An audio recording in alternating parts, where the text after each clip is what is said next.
Salmo 132, vida com Deus e as bênçãos prometidas.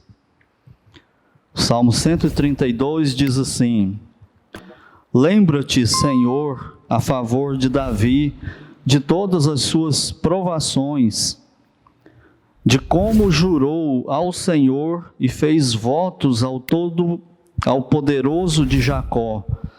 Não entrarei na tenda em que moro, nem subirei ao leito em que me repouso, não darei sono aos meus olhos, nem repouso às minhas pálpebras, até que eu encontre lugar para o Senhor, morada para o poderoso de Jacó.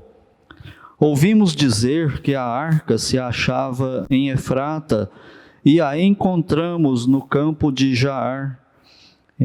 Entremos na sua morada, adoremos ante o estrado de seus pés. Levanta-te, Senhor, entra no lugar do teu repouso, tu e a arca da tua fortaleza. Vistam-se de justiça os teus sacerdotes e exultem os teus fiéis. Por amor de Davi, teu servo, não desprezes o rosto do teu ungido. O Senhor jurou a Davi com firme juramento e dele não se apartará. Um rebento da tua carne farei subir para o teu trono, se os teus filhos guardarem a minha aliança e o testemunho que eu lhes ensinar, também os seus filhos se assentarão para sempre no teu trono. Pois o Senhor escolheu a Sião, preferiu-a por sua morada. Este é para sempre o lugar do meu repouso. Aqui habitarei, pois o preferi. Abençoarei com abundância o seu mantimento, e de pão fartarei os seus pobres. Vestirei de salvação os seus sacerdotes, e de júbilo exultarão os seus fiéis. Ali farei brotar a força de Davi. Preparei uma lâmpada para o meu ungido. Cobrirei de vexame os meus inimigos, mas sobre ele florescerá a sua coroa. Oremos. Pai Santo, no nome do Senhor Jesus, nós te louvamos e te agradecemos por este dia e por mais este culto. E agora, Pai Santo, com a tua palavra aberta, após adorarmos ao Senhor com os nossos cânticos, nós te pedimos que o Senhor venha e fale conosco, nos dirija com teu Santo Espírito sobre a tua palavra e a aplique na nossa vida como for a tua vontade neste momento. Mas use-a, Senhor, para a tua honra, para a tua glória e para o nosso bem. Esta é a nossa oração, no nome santo do Senhor Jesus Cristo. Amém. Este é mais um salmo daqueles salmos de romagem que os peregrinos cantavam quando eles, nas viagens deles até Jerusalém, eles adoravam o Senhor. E um dos salmos usados era este Salmo 132. E como dá para ver aí pelo texto, ele foi composto depois do cativeiro na Babilônia. Aliás, ele era usado depois do cativeiro nas peregrinações, mas ele foi composto antes do cativeiro. E a gente vê isso pelo que está escrito nele. O contexto desse salmo é a Arca da Aliança e a construção do templo.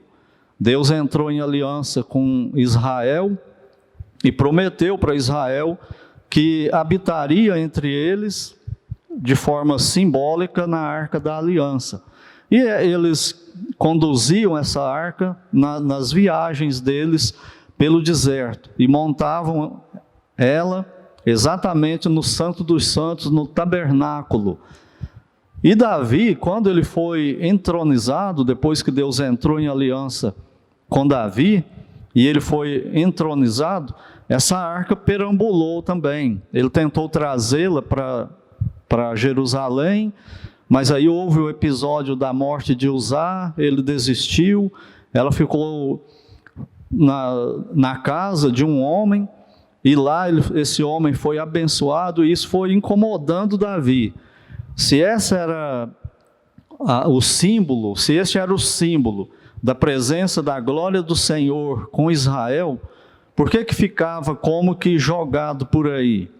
E isso foi o que Davi imaginou. E com esse pensamento, ele intentou construir um templo para a habitação da Arca da Aliança. E, consequentemente, para que a glória de Deus se manifestasse nesse templo. Só que Deus não deixou que Davi construísse o templo.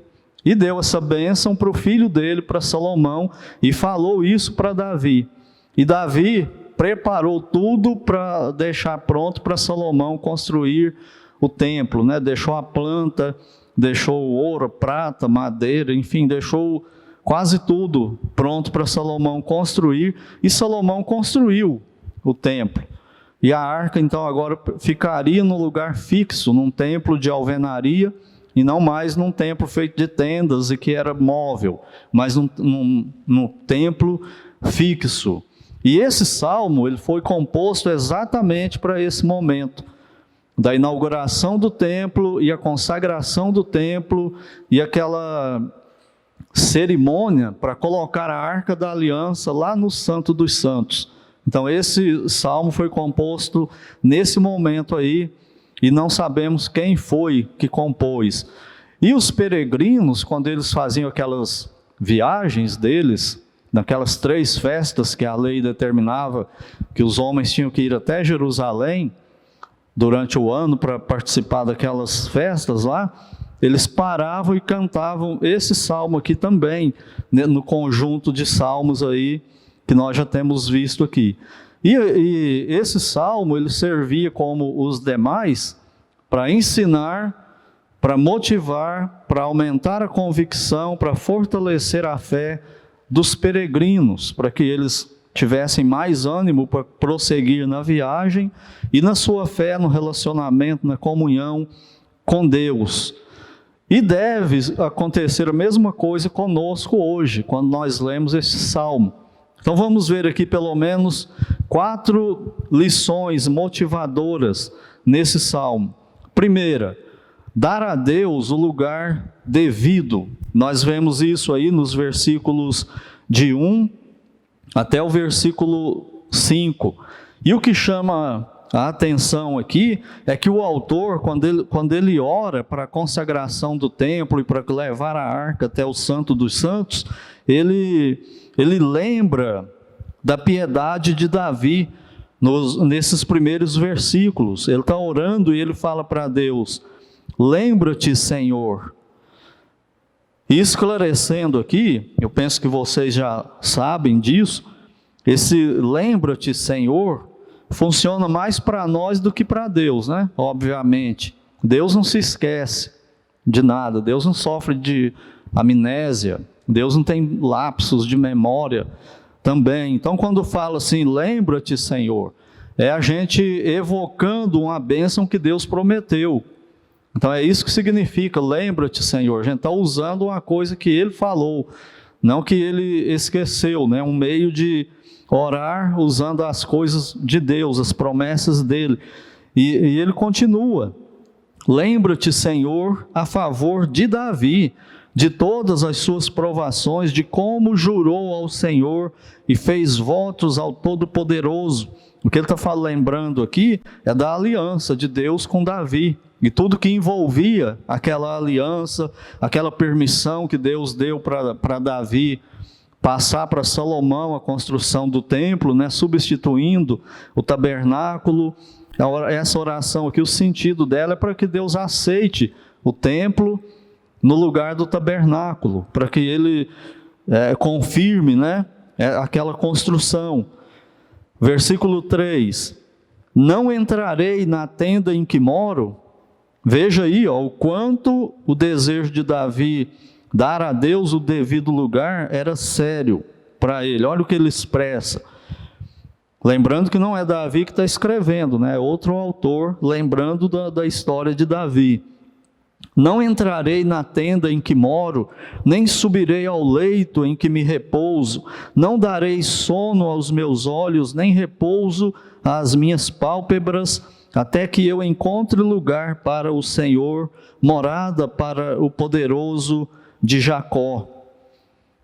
E por que essa é uma lição importante para nós, para a gente se lembrar de dar a Deus o lugar que é devido? Porque nós todos temos problemas com o primeiro mandamento. Qual é o primeiro mandamento? É contra a idolatria. Não terá outros deuses diante de mim, não prestará cultos a eles. Nós não temos problema com idolatria, nós que eu falo, nós somos salvos já. No sentido de prestar culto a outra coisa, ou a outro Deus falso. Nós não vamos fazer isso, né? Adorar, prestar um culto mesmo, cantar, e ficar um momento ali em frente a alguma coisa, adorando essa coisa ou essa pessoa. Nós não vamos fazer isso. A nossa idolatria, ela não é nesse sentido, e talvez por isso ela seja mais perigosa do que essa outra. Porque essa, onde tem um objeto ou uma pessoa sendo adorada, você percebe logo, e você não aceita. Isso é idolatria. Eu não vou fazer isso porque isso é contra o meu Deus. Mas e que tal as outras coisas? E qualquer coisa que toma o lugar de Deus na nossa vida, o primeiro lugar se torna um ídolo para nós. O pastor Warren Wiersbe, ele fala no livro dele que o que mostra para nós o que está sendo o nosso Deus é aquilo pelo que a gente mais faz sacrifício. Nós fazemos mais sacrifícios por causa de Deus, para Deus, ou para nós mesmos, para o trabalho, para a escola, enfim, família, ou qualquer outra coisa, ou objeto. Então isso se torna o nosso Deus, por isso que é muito sutil, e é perigoso, né? Porque a gente muitas vezes não percebe, e muitas vezes não admitimos que acontece idolatria na nossa vida. Então essa é uma lição muito oportuna para nós aqui. E o Davi, ele queria dar a Deus o lugar que Deus merecia, que era a construção do templo. Se Deus é o Deus do universo, se Deus é o onipotente, é o Criador, é o governador de tudo, se Ele é o único Deus, o único ser no universo inteiro, no céu e na terra, que merece adoração, por que as coisas dele ficam aí relegadas no tempo? Não, vamos fazer para ele uma coisa bonita, uma coisa realmente de valor. Vamos dar para ele o devido lugar nas nossas vidas. Eu já contei aqui uma história e nunca é demais repetir ela nesse contexto, que um turista viajando no Tibete, ele estava num templo daqueles majestosos, lá em cima da montanha, que é até difícil de chegar lá, de tão íngreme que é, né? Tão alta que são as montanhas, caminho difícil de chegar. E quando ele chega lá e fica olhando o templo, ele fica maravilhado com a riqueza que tinha no templo, e quase ninguém vai lá, né? A não ser os monges. E ele falou então para um dos monges, falou, isso aqui não é um desperdício, não? Tanta riqueza e nada aqui aproveitando disso. E o monge falou para ele, o Deus que eu sirvo merece muito mais do que isso, mas eu não posso dar. Ele está errado, né? Adorando um Deus falso. Mas será que a gente tem essa visão do Deus verdadeiro que nós servimos? Então fica aí a lição para nós. Não era para Israel adorar a arca, era para eles adorar a Deus. Mas infelizmente eles acabaram adorando a arca, transferindo a confiança, a admiração, o respeito deles para a arca, e não para Deus. E nesse momento aqui Davi volta com essa ideia, né, de dar a Deus o lugar que Deus merece. E nós continuamos com esse problema, de dificuldade de dar a Deus o lugar que Ele merece. Nós vivemos dias difíceis, na agenda superlotada, a gente corre o dia todo, quando vê tem muita coisa espiritual que a gente falhou, não fez o que devia ter feito, né? E mesmo nesse momento de reclusão aí, por causa de coronavírus e Covid-19, mesmo nesse momento, Não é de admirar, ouvir testemunhos de pessoas dizer da luta deles nesse momento de reclusão. Muitos não estão saindo para quase nada. E mesmo assim não estão lendo a Bíblia o suficiente, não oram o suficiente, gasta tempo com outras coisas, não evangeliza, não usa redes sociais para a glória de Deus, mas para política, debater essas coisas, e nada de espiritual. Idolatria, colocando outras coisas na frente de Deus, não dando a Deus o lugar que Ele merece. Então que Deus nos ajude nessa luta, para dar a Ele o devido lugar nas nossas vidas hoje em dia.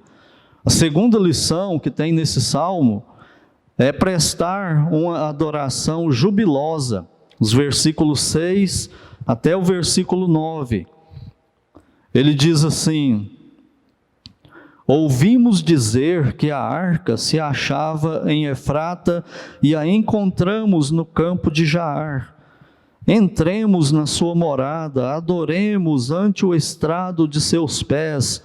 Levanta-te, Senhor, entra no lugar do teu repouso, tu e a tua fortaleza, e a arca de tua fortaleza.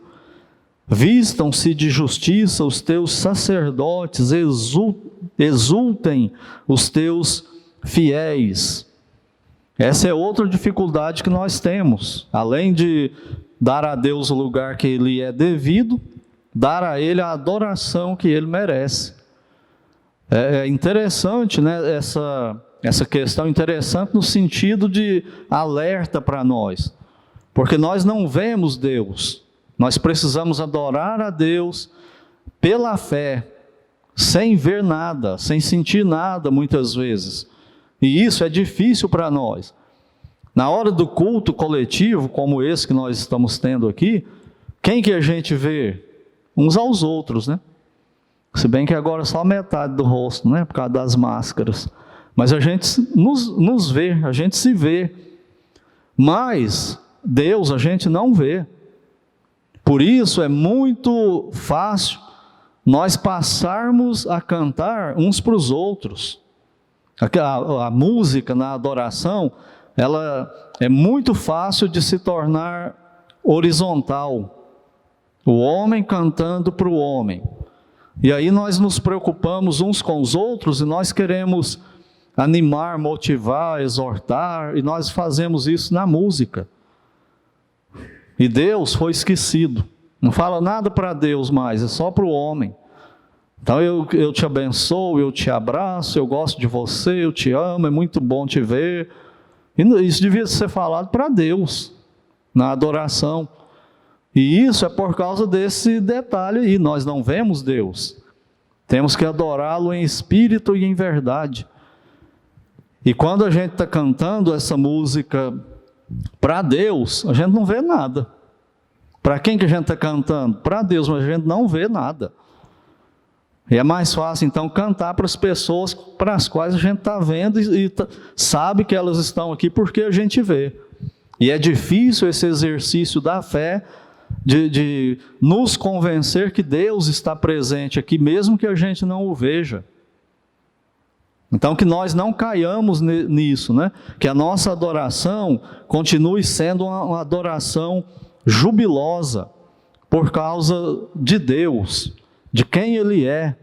E nós temos esse privilégio de chegar até Ele, de cantar para Ele, de sermos aceitos para Ele, de mostrar para Ele como nós o amamos, como nós o admiramos, como nós dependemos dEle, como nós queremos que Ele nos abençoe e nos proteja. Isso é um privilégio que só a igreja tem.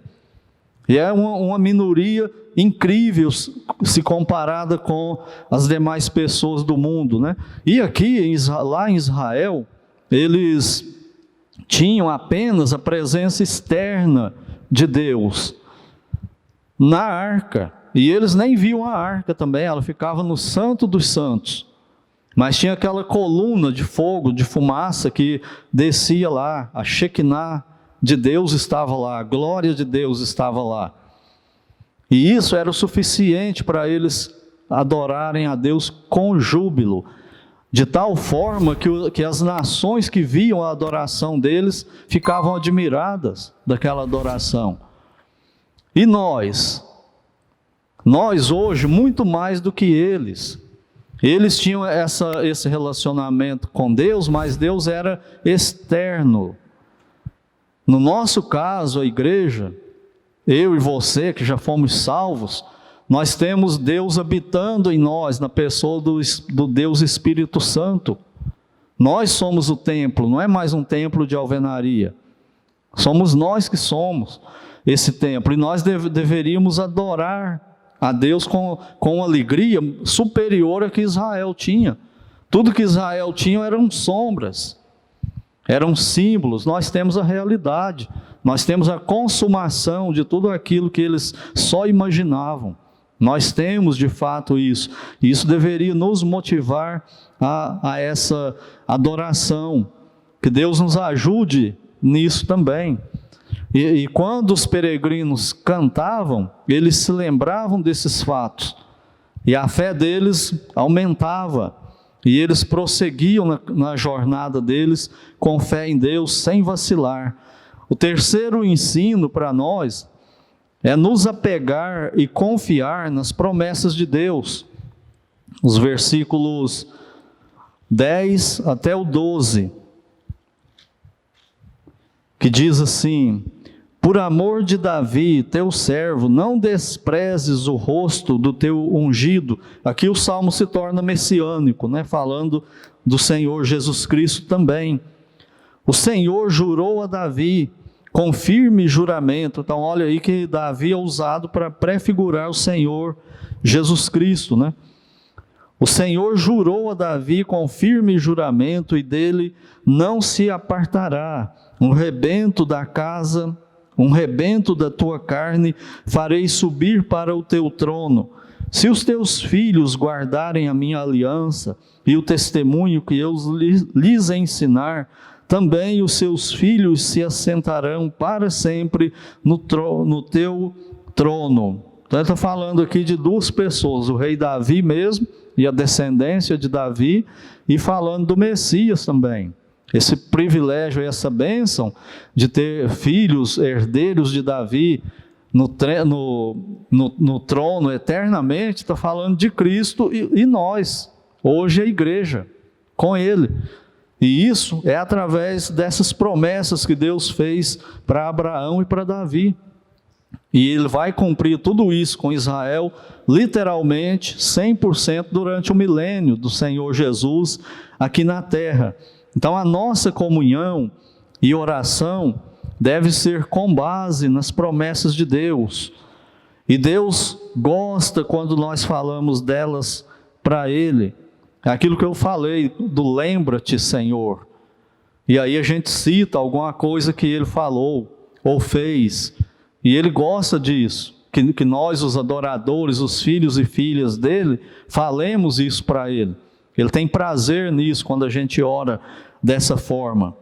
E outro detalhe aqui nesses versículos de 10 a 12, é que não era o prédio que garantiria a comunhão e a bênção com Deus. Olha o versículo 12. Se os teus filhos guardarem a minha aliança e o testemunho que eu lhes ensinar, também os seus filhos se assentarão para sempre no teu trono. Não era o fato deles terminarem o templo, colocar a arca lá no Santo dos Santos e prestar cultos para Deus ali, uma vez por semana, principalmente no sábado, ir lá, levar animais, fazer sacrifício. Era comunhão com Deus, era obediência, o relacionamento. E isso não mudou, isso continua até hoje. E isso foi um problema para muitos dos judeus que faziam essas coisas e achavam que porque eles terminaram o templo e colocaram a arca da aliança lá e faziam os rituais tudo, que isso estava bem. E se afastaram da comunhão com Deus, perderam a noção disso. E aí quando chega o tempo de João Batista e do Senhor Jesus, nós podemos ver o quanto Israel se afastou do que era para ser, com templo e arca e tudo. E depois eles vão para a Babilônia. E depois quando eles voltam da Babilônia, Nenhum rei mais da linhagem de Davi é ungido. Já repararam isso? Não tem mais rei em Israel. Tem a nação, mas não tem um rei. Ninguém mais é ungido. E assim eles vão até o tempo de Cristo e fica aquele Israel do segundo templo, que se tornou idólatra. Confundiu tudo do que Paulo trata lá no livro de Romanos, como nós temos visto também. E por último, confiar que Deus abençoará o seu povo, os versículos 13 até o versículo 18. Pois o Senhor escolheu a Sião, preferiu-a por sua morada. Este é para sempre o lugar do meu repouso. Aqui habitarei, pois o preferi. Abençoarei com abundância o seu mantimento, e de pão fartarei os seus pobres. Vestirei de salvação os seus sacerdotes, e de júbilo exultarão os seus fiéis. Ali farei brotar a força de Davi, preparei uma lâmpada para o meu ungido. Cobrirei de vexame os seus inimigos, mas sobre ele florescerá a sua coroa. De novo, aqui está falando de Davi e do Messias, né? Ao mesmo tempo. Mas temos aqui as promessas de Deus. E essas promessas, volto a dizer, elas eram com base no período da lei. Era na obediência deles, não era nos rituais simplesmente, na religiosidade, mas no relacionamento. Era isso que Deus queria de Israel e é isso que Ele quer também de nós, hoje. Só que Israel foi perdendo isso. Lembra de 2 Crônicas 2,17? É o período da aliança da lei. É a dinâmica da lei, bênção e maldição. Se o meu povo, está vendo? Sempre tem um se. Se o meu povo, que se chama pelo meu nome, se orar, me buscar, então eu ouvirei do céu, perdoarei seus pecados e abençoarei a sua terra. Vou prosperar Israel. Eram bênçãos condicionais. E qual era a condição? Que eles obedecessem a Deus, principalmente na fé salvadora no Messias que viria. E depois essa obediência constante, prática de Deus, para ter essas bênçãos de Deus sobre ele, sobre as pessoas de Israel. E hoje é mais ou menos a mesma coisa. Nós somos salvos, nós temos acesso a Deus, somos abençoados com toda sorte de bênção, mas muitas vezes quando nós precisamos de uma bênção específica, queremos orar para que Deus venha, nos abençoe e nos proteja. Muitas vezes a comunhão está quebrada com Ele, por desobediência. Estamos longe dEle e nem percebemos mais, estamos igual a Israel.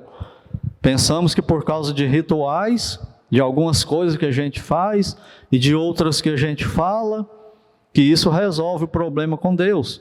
Precisa ser real, precisa ser autêntico, precisa ter de fato comunhão, obediente. Na Bíblia, fé é sinônimo de obediência. Não é possível ter fé bíblica sem ter obediência. É uma contradição.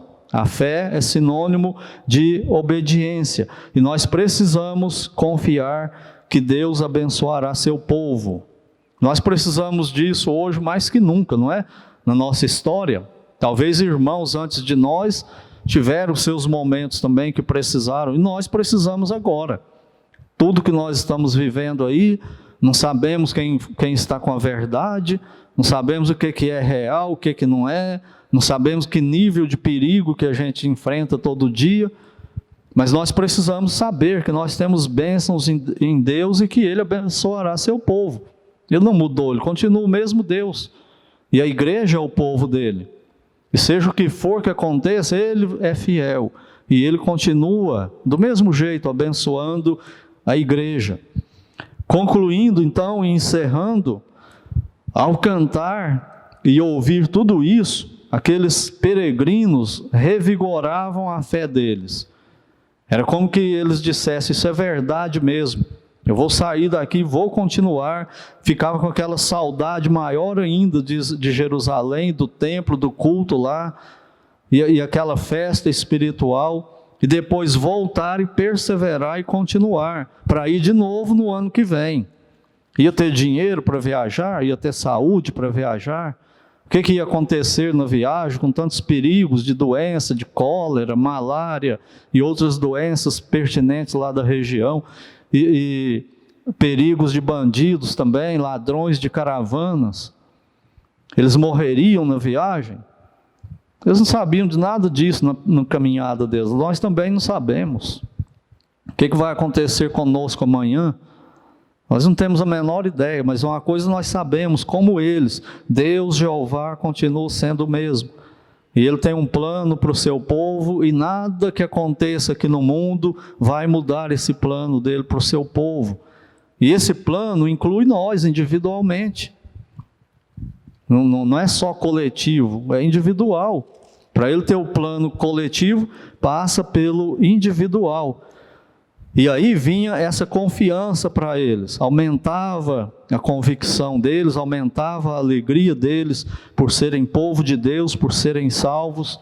E isso precisa acontecer conosco também, hoje, que Deus use a palavra dele para fazer isso conosco, injetar essa fé em nós, do mesmo jeito que acontecia com eles. E se há alguém que não tem Cristo, primeira coisa que você precisa para desfrutar de tudo isso aqui, é conversão, é salvação, como os peregrinos de Israel também. Ser descendência de Abraão não adiantava nada, ser circuncidado não adiantava nada, ter a lei debaixo do braço e de cornos não adiantava nada. Eles precisavam ter fé salvadora no Filho de Deus, no Messias. E é a mesma coisa hoje. Então, se você não tem Cristo, renda-se a Ele, clame a Ele por perdão e salvação, e Ele te salva. E Ele te mantém salvo para toda a eternidade. Você pode então desfrutar de todas essas bênçãos aqui e de tantas outras que nós temos na palavra dEle. E nós somos os peregrinos e os sacerdotes da vez. Não é o que 1 Pedro fala para a igreja? Que nós somos sacerdotes, peregrinos e forasteiros. Então, que na nossa caminhada sejam essas verdades espirituais, bíblicas, que mantenham a nossa fé, nos mantenham firmes na nossa peregrinação até a nossa Jerusalém celestial. Que Deus nos abençoe.